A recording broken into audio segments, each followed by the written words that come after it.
Hi hello வணக்கம் நண்பர்களே. ரொம்ப நாள் கழிச்சு உங்கள் எல்லாரையும் சந்திக்கிறதுல ரொம்ப ரொம்ப ரொம்ப சந்தோஷம். அண்ட் ரொம்ப நாள் இடைவெளி கொடுத்ததால என்கிட்ட நிறைய பேர் கோச்சிக்கிட்டீங்க, டிஎம் பண்ணியிருந்தீங்க. I am really so sorry to say you. And எல்லாருக்கும் ரொம்ப ரொம்ப சந்தோஷமான ஒரு நிகழ்ச்சி. ரொம்ப நாள் கழிச்சு நம்மளோட சேனலில் புதுசாக ஒரு ஸ்டோரி ரெடி பண்ணியிருக்கேன். அந்த ஸ்டோரியை இப்போ நம்ம கேட்கலாம். வாங்க நம்ம நிகழ்ச்சிக்குள்ளே போகலாம். இந்த ஸ்டோரியில் முக்கியமான 3 கேரக்டர் இருக்குது. அது என்னென்ன அப்படின்னு பார்த்தீங்கன்னா, இந்த பூமியில் உருவாக்கப்பட்ட முக்கியமான 5 ஒன்றான நீர், இன்னொன்று நெருப்பு. இந்த 2 விஷயத்தை வச்சு தான் நம்மளோட ஸ்டோரி இன்னைக்கு போக போகுது. அந்த ஸ்டோரியில் ஒரு ஸ்பெஷலான ஆளும் இருக்காங்க. அது யார் தெரியுமா? உங்கள் எல்லாருக்கும் பிடிச்ச ஒரு குட்டி குரங்கு மாமா தான். குரங்கு மாமா சொல்ல முடியாது, குட்டி குரங்கு அப்படி வச்சுக்கலாம். சரி, நம்ம ஸ்டோரிக்குள்ளே போகலாமா? இந்த கதையில் உங்களுக்கு ஃபஸ்ட்டு யாரை இன்ட்ரடியூஸ் பண்ண போகிறேன் அப்படின்னா, நீர் பார்த்திங்கன்னா ரொம்ப ரொம்ப ரொம்ப நமக்கு பிடிச்ச, நம்ம அடிக்கடி விளையாடக்கூடிய தண்ணி. இது எல்லாருக்குமே ரொம்ப பிடிக்கும். அதுக்கு அருவிகள், ஓடை, ஆறு, இந்த மாதிரி நிறைய பேரும் இருக்குது.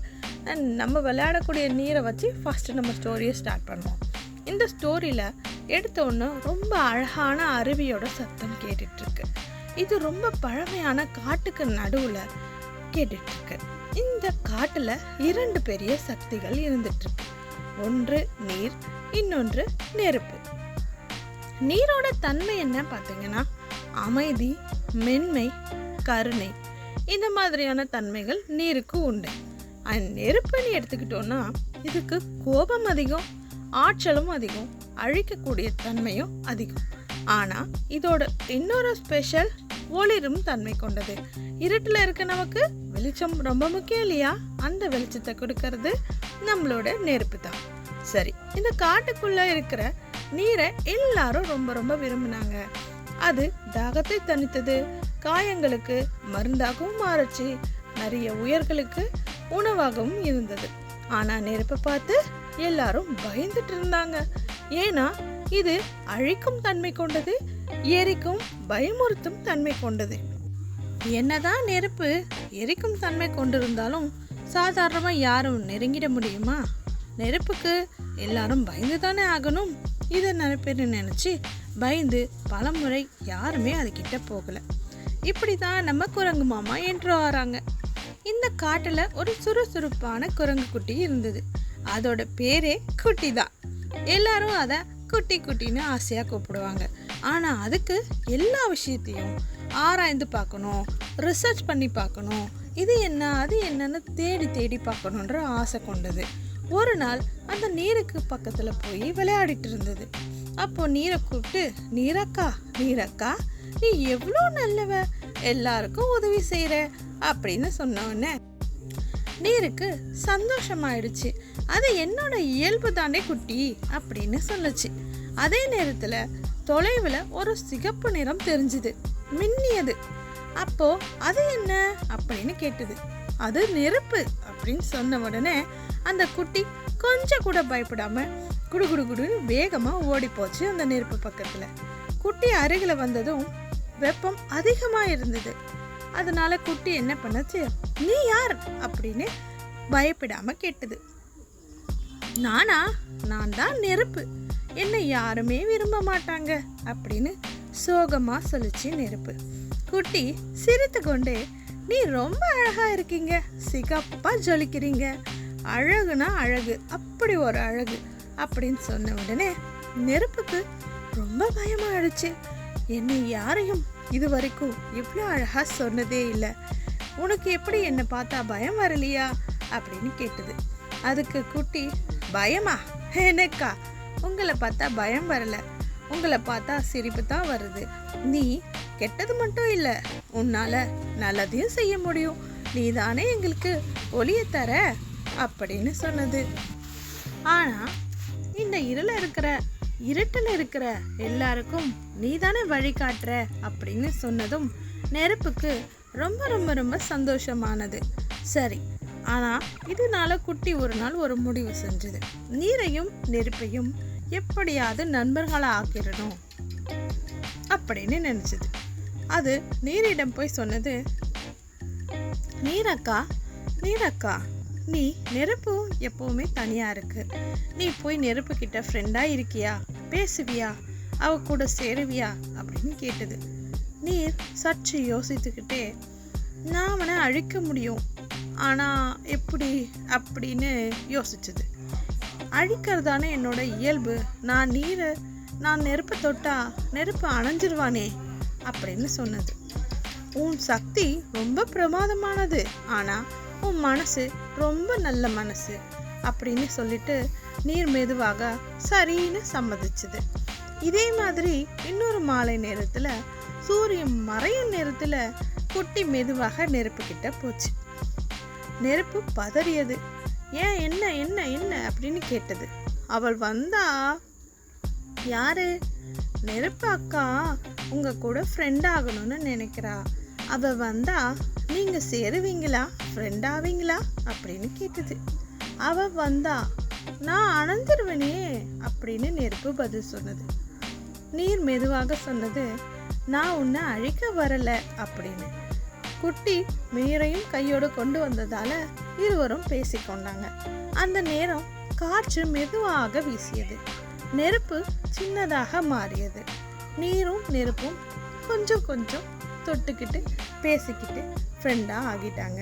ஸோ நீ ஒரு பெரிய சக்தி, நான் ஒரு பெரிய சக்தி, நம்ம 2 பேரும் சமநிலையில் இருந்தால் யாருக்கும் எந்த பிரச்சனையும் இல்லை அப்படின்னு பேசி சிரிச்சுக்கிட்டு அந்த மாலை பொழுது ரொம்ப ரொம்ப அழகாக சென்றது. நீர் தன்னைத்தானே கட்டுப்படுத்தி கொள்ளக்கூடிய சக்தி கொண்டது. நெருப்பும் தன்னைத்தானே கட்டுப்படுத்தி கொள்ளும். அப்படிதான் ஒரு துளி கூட அதிகமாகாம இருவரும் நண்பர்களா மாறினாங்க. நம்ம எதிரிகை இல்லை, நம்ம இருவரும் இந்த உலகத்துக்கு தேவையானவங்க அப்படின்னு நீர் சொன்னது.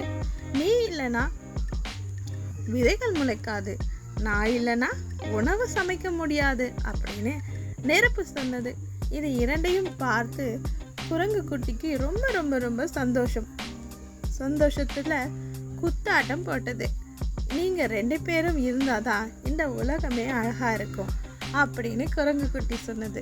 இவர்கள் 3 பேரோட நட்பும் ரொம்ப ரொம்ப அழகா பார்க்கறதுக்கு ரொம்ப ரொம்ப சந்தோஷமா இருந்துச்சு.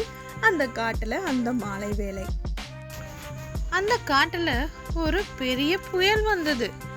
மின்னல் விழுந்து காடு ஃபுல்லா தீ பற்றி கொண்டது. மிருகங்கள் அங்கேயும் இங்கேயும் பயத்தோட ஓடி ஓடி பதுங்கின. சில மிருகங்களை காப்பாற்ற முடியாம நெருப்புல மாட்டிக்கிடுச்சு. நெருப்பு தன்னோட கட்டுப்பாட்டை இழந்தது. அந்த நாள் ரொம்ப ரொம்ப கஷ்டமான நாளாக இருந்தது.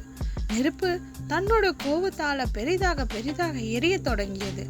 இதை யாராலையும் கட்டுப்படுத்த முடியலையே அப்படின்னு அந்த குரங்கு குட்டி வேகமா நீர்கிட்ட சென்றது. நான் இதை நிறுத்த முயற்சி பண்றேன் இரு அப்படின்னு சொல்லிட்டு நீரக்கா வேகமாக நெருப்பு கிட்ட ஓடுச்சு. நீர் தன்னுடைய முழு சக்தியையும் திரட்டி மழையாக மாறுச்சு. அந்த மழையில நெருப்பு தன்னோட கோவத்தை கொஞ்சம் கொஞ்சமா குறைச்சு முழுவதுமாக அணைக்க ஆரம்பிச்சது. இது நெருப்பை கட்டுப்படுத்திச்சு. நெருப்பு மெதுவாக அமைதியானது, ஒளியாக மாறியது. இதனால காட்டுல எல்லா உயிரினங்களும் காப்பாற்றப்பட்டது, காடும் காப்பாற்றப்பட்டது. இப்படி ஒரு சிச்சுவேஷன்ல நீரும் நெருப்பும் ரொம்ப ரொம்ப சமநிலையில இருந்தது. இங்க பாத்தீங்கன்னா நீங்க இருவரும் மிகப்பெரிய சக்தி இப்படின்னு குட்டி சொன்னது. நீங்க இருக்கக்கூடிய இந்த உலகத்தை நீங்க தான் காப்பாற்றணும், உங்களால மட்டும்தான் காப்பாற்ற முடியும். என்னுடைய கருணை மட்டும் போதாது அப்படின்னு நீர் சொன்னது. என்னுடைய ஆற்றல் மட்டும் போதாதுன்னு நெருப்பு சொன்னது. 2 பேரும் சேர்ந்தாதான் நம்மளோட வாழ்க்கை நல்லா இருக்கும், நம்மளோட மற்றவங்க வாழ்க்கையும் சரி பண்ண முடியும்னு 2ம் பேசிக்கிட்டு. இந்த கதையோட முடிவு என்ன அப்படின்னா, நேரும் நெருப்பும் எதிரெதிர் சக்திகள். இவங்க 2 பேரும் ஒரே இடத்துல இருக்க முடியாது என்றது எல்லாருக்குமே தெரியும். ஆனால் ஒருத்தர் புரிந்து கொண்டா நம்மளால கண்ட்ரோலாக இருக்க முடியும் அப்படிங்கிறத நீரும் நெருப்பும் புரிஞ்சு கொண்டது. இந்த காடு மிக சிறந்த ஆசானா நம்மளோட குரங்கு குட்டி மாறியது.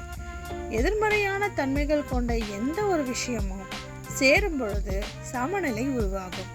ஒவ்வொருவருக்கும் ஒரு முழுமையான பங்கு கிடைக்கும்.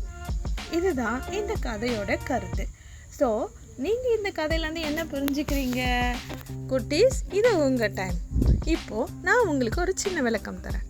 நீர் அப்படிங்கிறது நம்ம எதுக்கு பயன்படுத்துகிறோம்? குடிப்போம், தண்ணி குடிப்போம், சாப்பிடுவோம், அண்ட் சமைக்க பயன்படுத்துவோம், குக்கிங்க்கு யூஸ் பண்ணுவோம். அண்ட் இந்த நீரை தனிப்பட்ட முறையில் நம்மளால் பயன்படுத்த முடியும். ஆனால் நெருப்புன்ற ஒரு விஷயம் இல்லாமல் எந்த ஒரு உணவுப் பொருளையும் நம்மளால் சமைக்க முடியாது. நீர் இல்லாமல் சமைக்கவும் முடியாது, நெருப்பு இல்லாமையும் சமைக்க முடியாது.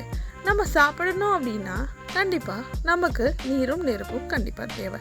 ஸோ இருபெரு துருவங்கள் இருந்தாலும் ரெண்டுத்தையும் நம்ம சமநிலையாக வச்சுக்கும் பொழுது நம்மளுடைய வாழ்க்கை சிறப்பாக இருக்கும்.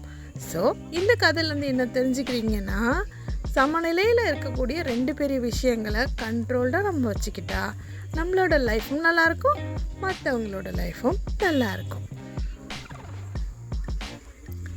மற்றவங்க லைஃப் நல்லா இருக்குன்றதோட நம்மளால் மற்றவங்க லைஃப்பை டிஸ்டர்ப் பண்ணாமல் நம்ம லைஃப்பை லீட் பண்ண முடியும்.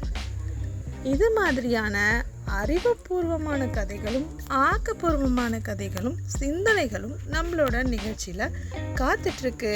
ஸோ நம்ம சேனலை சப்ஸ்கிரைப் பண்ணிக்கோங்க அண்ட் ஷேர் பண்ணுங்கள். உங்கள் ஃப்ரெண்ட்ஸுக்கும் இந்த கதைகளை ஷேர் பண்ணுங்கள்.